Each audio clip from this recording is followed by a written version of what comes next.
Corona काल में किसानों को केंद्र सरकार से बड़ी राहत। सरकार ने खरीफ फसलों की एमएसपी बढ़ाई है। धान की एमएसपी में 72 और बाजरे की एमएसपी 100 रुपए प्रति क्विंटल बढ़ाई गई है।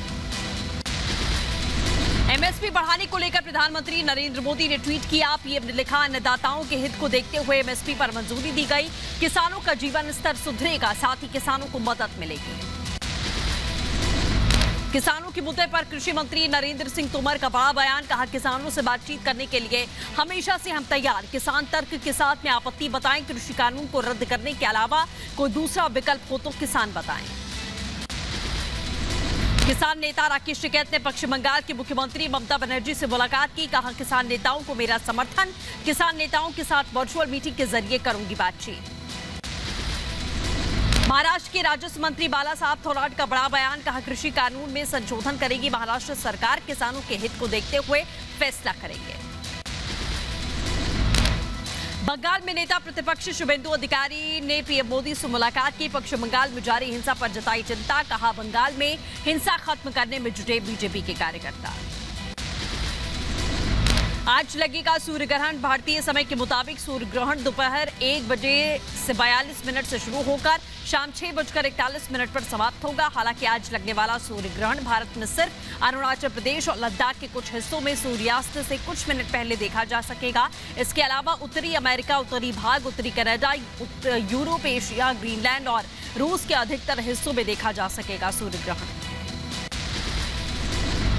सरकार के सामने ट्विटर ने घुटने टेके। कहा, हर दिशा निर्देश का पालन करने के लिए प्रतिबद्ध हैं। सरकार के नोटिस का भी जवाब दिया। नए आईटी कानून का पालन करने का हर संभव प्रयास कर रहे हैं। जितिन प्रसाद के कांग्रेस छोड़ने से मध्य प्रदेश कांग्रेस में खुशी। एमपी कांग्रेस ने ट्वीट करके लिखा है, जितिन प्रसाद के जाने से कांग्रेस खुश है। ये कूड़ेदान में डालने जैसी सामान्य क्रिया है। यूपी विधानसभा चुनाव से पहले कांग्रेस को बड़ा झटका। पूर्व केंद्रीय मंत्री जितिन प्रसाद बीजेपी में शामिल हुए। रेल मंत्री पीयूष गोयल की मौजूदगी में ज्वाइन की बीजेपी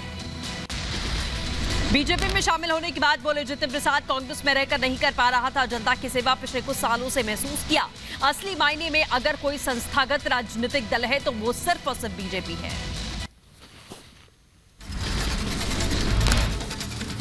जितिन प्रसाद के बीजेपी में शामिल होने के बाद उनके समर्थकों में जश्न का माहौल। शाहजहांपुर स्थित उनके आवास पर जमकर आतिशबाजी की गई और एक दूसरे को मिठाई खिलाकर बधाई दी गई। कहा, अब कांग्रेस खात्मे की ओर बढ़ गई है।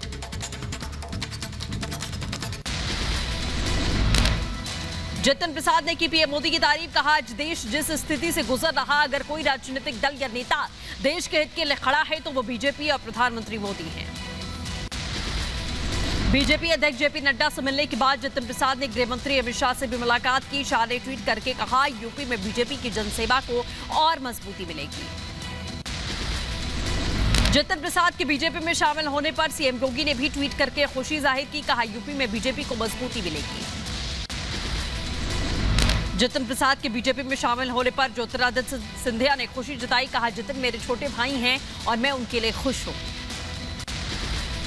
केंद्रीय नेतृत्व में घमासान के बीच में सत्ता में हिस्सेदारी को लेकर दो खेमों में बटी राजस्थान कांग्रेस। सचिन पायलट के साथ में कई विधायक। कांग्रेस के राष्ट्रीय महासचिव भंवर जितेंद्र सिंह ने भी कहा, हाईकमान को सचिन पायलट की समस्या का समाधान करना चाहिए। जो भी कोई बात हुई होगी हाईकमांड से या जो इंचार्ज जनरल सेक्रेटरी से जो भी है, उनको पूरा जरूर, जो अगर कोई बात हुई है तो उसको जरूर पूरा भी करना चाहिए। कांग्रेस पार्टी इस बात को कहती है कि आपके अंदर कोई बात है, आप कोई कार्यकर्ता है, वो स्वतंत्र है अपनी बात कहने के लिए। राजस्थान में सियासी संकट के बीच में कल का दिन काफी अहम। कल 11 जून को सचिन पायलट के पिता राजेश पायलट की पुण्यतिथि है। सूत्रों की बातें तो सचिन पायलट अपने विधायकों के साथ में शक्ति प्रदर्शन करके पार्टी आलाकमान को अपना आखिरी मैसेज भी दे सकते हैं। बीजेपी अध्यक्ष जेपी नड्डा ने केरल बीजेपी प्रमुख के सुरेंद्रन को तलब किया है। बीएसपी उम्मीदवार के सुरेंद्रन पर 2.5 लाख रुपए और मोबाइल का लालच देकर चुनाव नामांकन से नाम वापस लेने का आरोप लगाया था। जम्मू कश्मीर में राजनीतिक हलचल तेज है। कोरोना की दूसरी लहर के दौरान पहली बार महबूबा मुफ्ती के आवास पर गुपकार गठबंधन नेताओं की बैठक हुई है। गुपकार के नेता अगले हफ्ते दिल्ली आकर कर सकते हैं गृह मंत्री अमित शाह से मुलाकात। पश्चिम बंगाल विधानसभा की नेता विपक्ष बिंदु अधिकारी दिल्ली पहुंचे। केंद्रीय कृषि मंत्री नरेंद्र सिंह तोमर से मुलाकात की। कृषि भवन जाकर मिले शुभेंदु। मध्य प्रदेश सरकार में खींचतान में केंद्रीय मंत्री नरेंद्र सिंह तोमर का साफ इनकार। कहा, प्रदेश में अच्छा काम कर रही शिवराज की सरकार। सीएम बदलने की अटकलों को लेकर कांग्रेस को लताड़ लगाई। संगठित और असंगठित क्षेत्र के मजदूरों को यूपी सरकार का बड़ा तोहफा। सीएम योगी ने 5 लाख रुपए के बीमा कवर का ऐलान किया है। रजिस्ट्रेशन के जरिए योजना का लाभ मिल पाएगा। एलोपैथ पर बयान देकर बुरे फंसे Swami Ramdev. Indian medical association ने सभी राज्यों के मेडिकल काउंसिल को लिखी चिट्ठी। रामदेव का विरोध करने की अपील की गई। पति संग अनबन की खबरों पर टीएमसी सांसद नुसरत जहां ने चुप्पी तोड़ी। निखिल जैन से अपनी शादी को बताया अवैध। कहा, जब शादी नहीं माने तो फिर तलाक का सवाल ही नहीं उठता। सीबीआई के joint director JD Vineet Meena का कार्यकाल बढ़ा। केंद्र सरकार ने 6 महीने का कार्यकाल बढ़ाया। 1995 बैच के आईपीएस अधिकारी हैं विनीत मीना। यूपी कैडर के रिटायर्ड आईएएस अनूप चंद्र पांडे ने चुनाव आयुक्त के रूप में संभाला कार्यभार। पिछले साल यूपी के मुख्य सचिव के पद से रिटायर हुए थे पांडे। भारी बरसात की वजह से मुंबई के मलाड में गिरा मकान। हादसे में अब तक 11 लोगों की मौत, 7 लोग जख्मी। मलबे में दबे कई लोगों को सुरक्षित बाहर निकाला गया है।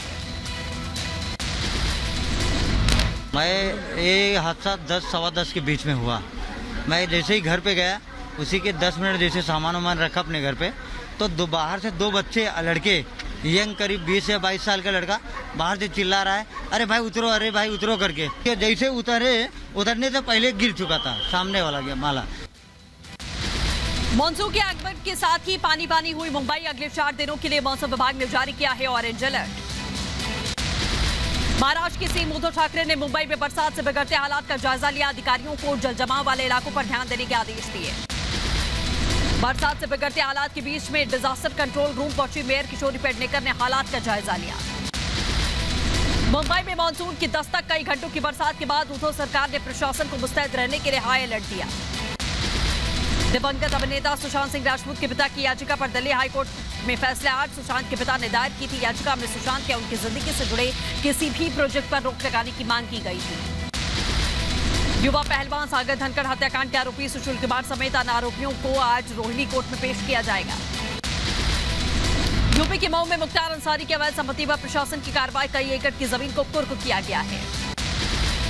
कोरोना की दूसरी लहर के बीच में 16 जून को होगी लोक लेखा समिति की बैठक। टीकाकरण नीति को लेकर समीक्षा हो सकती है। कोरोना के इलाज के लिए मोनोक्लोनिकल एंटीबॉडी थेरेपी का इस्तेमाल भारत में शुरू। 12 घंटे में आए चौंकाने वाले नतीजे। कोरोना काल में जरूरतमंद लोगों की मदद के लिए आगे आई बीजेपी। तमिलनाडु बीजेपी की किसान मोर्चा ने दान किए 1 लाख मास्क और कई ऑक्सीजन कंसंट्रेटर। कोरोना से प्रभावित आंध्र प्रदेश में तेजी से सुधर रहे हालात। राज्य के चिकित्सा और स्वास्थ्य प्रमुख सचिव ने बताया, 17 मई से लगातार हो रहे मरीजों की संख्या में गिरावट दर्ज की गई है। ब्लैक फंगस के इलाज में 1.5 करोड़ रुपए खर्च करने के बाद भी नहीं बच पाई आंखों की रोशनी। नागपुर में एक शख्स का दावा है कोरोना होने के करीब 1 महीने बाद हुआ था ब्लैक फंगस। भारत में कोविड का पॉजिटिविटी रेट घटकर 4.46% पहुंचा। पिछले 16 दिनों से 10% से ज्यादा की गिरावट। 23 करोड़ से ज्यादा लोगों को अब तक टीका लगाया जा चुका है। लगातार दूसरे दिन 1 लाख से कम नए मामले। 24 घंटे में 92,596 नए मामले दर्ज किए गए। 2,219 मरीजों की मौत हुई। पिछले 24 घंटे में 1,62,000 से ज्यादा कोरोना को मात दी है लोगों ने। देश में अब तक 12 लाख से ज्यादा एक्टिव केसेस दर्ज किए गए। देश में तीसरी लहर की चेतावनी को देखते हुए तेजी से किए जा रहे लोगों को टेस्ट। पिछले 24 घंटे में 19,85,000 से ज्यादा लोगों का सैंपल कलेक्ट किया गया। उत्तर प्रदेश की कोरोना की रफ्तार थोड़ी सुस्त हुई है। 24 घंटे में कोरोना के 709 मामले दर्ज किए गए। 1,706 लोगों को डिस्चार्ज किया गया है। देश में तेजी से चला जा रहा वैक्सीनेशन अभियान। अब तक कुल 23 करोड़ 90 लाख से ज्यादा लोगों को वैक्सीनेट किया गया। वास्तविक नियंत्रण रेखा के पास में 14,500 फीट की ऊंचाई बसे खेरा पुल्लू गांव में पहुंचा कोरोना का टीका। स्वास्थ्य कर्मचारियों ने लद्दाख के इस गांव में टीका पहुंचाया। बीजेपी सांसद गौतम गंभीर द्वारा आयोजित निःशुल्क टीकाकरण अभियान के तहत में आज से शुरू किया जाएगा दूसरा कैंप। दूसरे कैंप पर रोजाना 500 लोगों को मुफ्त में टीका लगाने का लक्ष्य है। कोविड की हिस्ट्री नहीं होने के बावजूद 20% बच्चों में एंटीबॉडी मिलने से हैरान डॉक्टर। पटना एम्स में कोवैक्सीन ट्रायल करते समय ये मामला सामने आ चुका है। कोरोना को लेकर लखनऊ के केजीएमयू में हैरान करने वाला खुलासा, वैक्सीन की दोनों डोज लेने के बाद भी 7% लोगों में डेवलप नहीं हुआ एंटीबॉडी। यूपी के लखनऊ में 35 निजी अस्पताल जल्द होंगे नॉन कोविड। कोरोना संक्रमण दर घटने के साथ ही नॉन कोविड अस्पतालों की प्रक्रिया का आगाज। अनलॉक के साथ ही नोएडा में भी तेजी से दौड़ रही मेट्रो, 50% क्षमता के साथ में मेट्रो को चलाने की इजाजत दे दी गई है। यूपी के मथुरा में अनलॉक के बाद में हरकत में आया प्रशासन, मंदिर में जुटने वाली भीड़ पर कंट्रोल किया। मंदिर में लगातार कोरोना नियमों का उल्लंघन किया गया। यूपी के कानपुर में कोरोना के प्रति जनता को जागरूक करने के लिए नगर निगम ने निकाली रैली। मेयर प्रमिला पांडे ने लोगों को मास्क लगाने, सामाजिक दूरी बनाए रखने का अपील की है। कोरोना के खिलाफ जारी लड़ाई में राजस्थान कॉस्मो क्लब फाउंडेशन की बड़ी पहल, चेन्नई के किलपॉक मेडिकल कॉलेज में शिपिंग कंटेनरों की मदद से मोबाइल मेडिकल इमरजेंसी वार्ड की शुरुआत की गई। कोरोना काल में कोरोना वॉरियर्स की मदद के लिए आगे आया नानक कॉलेज। कोरोना से जंग से जुटे योद्धाओं के लिए तैयार किया गया पौष्टिक आहार। आगे बढ़ेंगे, भारतीय दवा कंपनियों को 2DG दवा बनाने की तकनीक ट्रांसफर करने की तैयारी में डीआरडीओ। 17 जून से पहले आवेदन मांगे गए हैं। जम्मू कश्मीर के उरी में स्वास्थ्य विभाग की मदद में जुटी सेना, बॉर्डर से सटे इलाकों में लोगों को टीका लगवाने में मदद कर रहे हैं जवान।